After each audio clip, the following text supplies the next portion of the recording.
ನೋಡಿ ಇವನು ಅಲ್ಲಿ ಮೂಳೆನೇ ಇಲ್ಲ. ಹಿಂಗಾಗಿ ಮಹೇಶ್ ಶೆಟ್ಟಿ ತಿಮ್ಮರೋಡಿ ಅವ್ರನ್ನ ಅರೆಸ್ಟ್ ಮಾಡಿದರು. ಸಮೀರ್ಗೆ ಅರೆಸ್ಟ್ ಮಾಡಕ್ಕೆ ಹೋಗಿದ್ದಾರೆ. ನೋಡಿ ಅವನು ಸುಳ್ಳು ಹೇಳಿದ. ಯಾಕಂತ ಹೇಳಿದ್ರೆ ಅಲ್ಲಿ ಮೂಳೆ ಇಲ್ಲ. ಗಿರೀಶ್ ಮಟ್ಟನ್ ಅವ್ರಿಗೆ ಅರೆಸ್ಟ್ ಮಾಡ್ತಾರೆ ಈಗ. ನೋಡಿ ಯಾಕಂತ ಹೇಳಿದ್ರೆ ಮೂಳೆ ಇಲ್ಲ. ಮೂಳೆಗೂ ಈಗ ಇರೋ BL ಸಂತೋಷ್ ಕೇಸಿಗೂ ಏನು ಸಂಬಂಧ?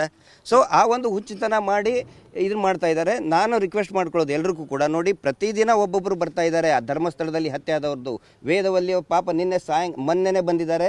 ನಿನ್ನೆ ಇದೊಂದು ಗಲಾಟೆ ಆಗಿದ್ದು ನೋಡಿ ಭಯ ಪಟ್ಕೊಂಡು ಓಡಿ ಪಾಪ ಅವರು ಇನ್ನೇನಪ್ಪ ಇವ್ರಿಗೆ ಹಿಂಗಾಗಿದೆ ಅಂತೇಳಿ ವಾಪಸ್ ಹೋಗಿದ್ದಾರೆ. ಒನ್ಸ್ ಅಗೇನ್ ವೇದವಲ್ಲಿ ಅವ್ರ ಅಣ್ಣ ಬರ್ತಾ ಇದ್ದಾರೆ. ಆ ವೇದವಲ್ಲಿಯನ್ನು ಸುಟ್ಟು ಹಾಕಿದರು, ಅತ್ಯಾಚಾರ ಮಾಡಿ ಸುಟ್ಟು ಹಾಕಿದಂಥ ಕೇಸ್ ಆರೋಪಿ ನಾಪತ್ತೆ.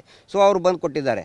ಈಗ SITಗೆ ಬರೋರಿದ್ರು ಅವರು. ಸೊ ಅವರು ತುಂಬ ಜನ ಬರ್ತಾ ಇದ್ದಾರೆ. ಆ ಪ್ರಕ್ರಿಯೆಯನ್ನು ನಿಲ್ಲಿಸೋದಕ್ಕೆ, ಭಯಭೀತಿಯನ್ನು ಹುಟ್ಟಿಸೋದಕ್ಕೆ ಈ ಒಂದು ಪ್ರಯತ್ನ ಮಾಡ್ತಾ ಇದ್ದಾರೆ. ಸೌಜನ್ಯ ಹೋರಾಟಗಾರರು ಭಯವನ್ನೇ ಪ್ರಶ್ನೆ ಮಾಡುವಂಥವ್ರು. ನಾವು ಯಾವುದೇ ಭಯಕ್ಕೂ ನಾವು ಅದು ಸಮೀರ್ಗೂ ಕೂಡ ಮತ್ತೆ ನಾಳೆನೇ ಬರಬೇಕಂತ ಹೇಳಿದ್ದಾರೆ. ಇನ್ನೊಂದು ನೋಟಿಸ್ ಆಗಿದೆ ಸಮೀರ್ ಮೇಲೆ.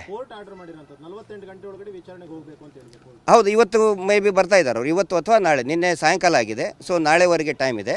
ಸೊ ಅವರು ಇವತ್ತು ಅಥವಾ ನಾಳೆ ಅವ್ರ ಅಡ್ವೊಕೇಟ್ ಅದನ್ನು ಉತ್ತರ ಕೊಡ್ತಾರೆ. ಬೆಳ್ತಂಗಡಿಗೆ ಬರಬೇಕು ಅವರು.